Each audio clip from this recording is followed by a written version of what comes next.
जय श्री राधे कृष्णा। नमस्कार दोस्तों,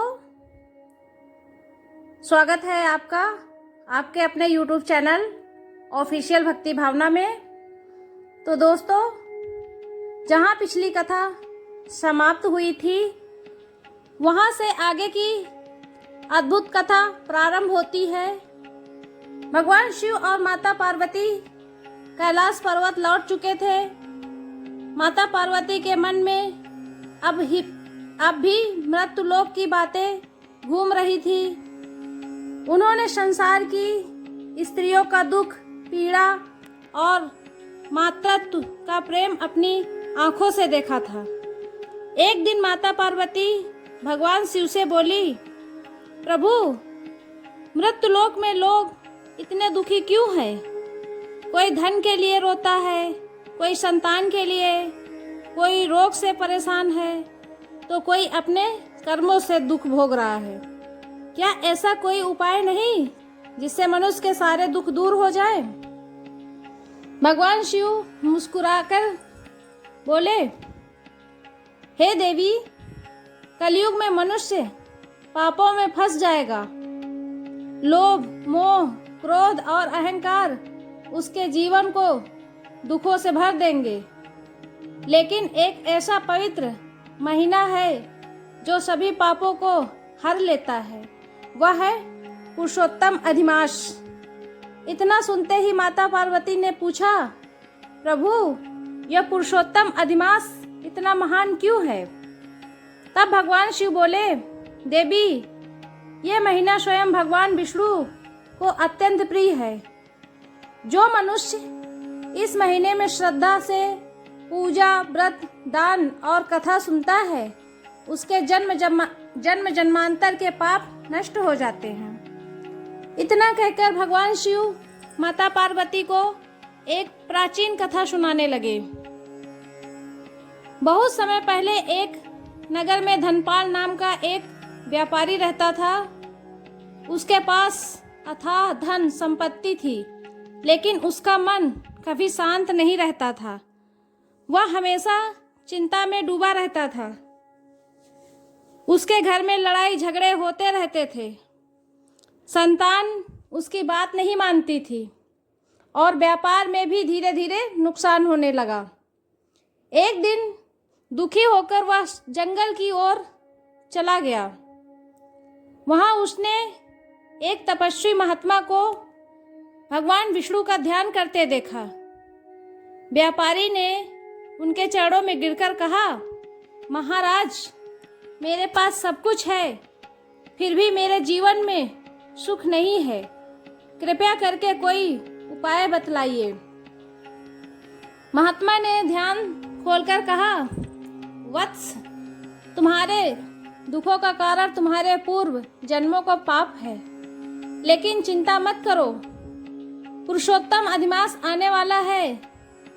यदि तुम पूरे महीने भगवान विष्णु की पूजा करोगे, कथा सुनोगे, दान करोगे और गरीबों की सेवा करोगे, तो तुम्हारे सभी दुख दूर हो जाएंगे। व्यापारी ने हाथ जोड़कर पूछा, महाराज, मैं यह व्रत कैसे करूं? महात्मा बोले, प्रतिदिन प्रायः स्नान करके भगवान विष्णु के सामने दीपक जलाना, तुलसी को जल चढ़ाना, ओम नमो भगवते वासुदेवाय मंत्र का जाप करना, भूखे लोगों को भोजन कराना और पुरुषोत्तम मास की कथा सुनाना। व्यापारी ने पूरी श्रद्धा से व्रत शुरू कर दिया। धीरे धीरे उसके जीवन में परिवर्तन आने लगा। घर का क्लेश समाप्त होने लगा। व्यापार फिर से बढ़ने लगा। संतान आज्ञाकारी हो गई। उसके मन में शांति आने लगी। पूरा महीना बीतने के बाद उसने बड़े प्रेम से ब्राह्मणों को भोजन कराया, दान दिया और भगवान विष्णु की आरती की। उसी रात भगवान विष्णु ने उसे स्वप्न में दर्शन दिए। भगवान बोले, वत्स, तुमने सच्चे मन से पुरुषोत्तम अधिमास का व्रत किया है। अब तुम्हारे सारे दुख दूर हो जाएंगे। सुबह उठते ही व्यापारी का जीवन बदल चुका था। उसके घर में सुख शांति छा गई। वह हर दिन भगवान का भजन करने लगा। भगवान शिव कथा सुनाकर माता पार्वती से बोले, हे देवी, जो भी मनुष्य पुरुषोत्तम अधिमास में श्रद्धा और विश्वास से भगवान का स्मरण करता है, उसका जीवन धन्य हो जाता है। माता पार्वती बोली, प्रभु, अब मैं समझ गई हूँ कि संसार में सबसे बड़ा सुख भगवान की भक्ति में है। तभी कैलाश पर्वत पर देवताओं ने हर हर महादेव और जय श्री हरि के जयकारे लगाए। पूरा वातावरण भक्तिमय हो गया।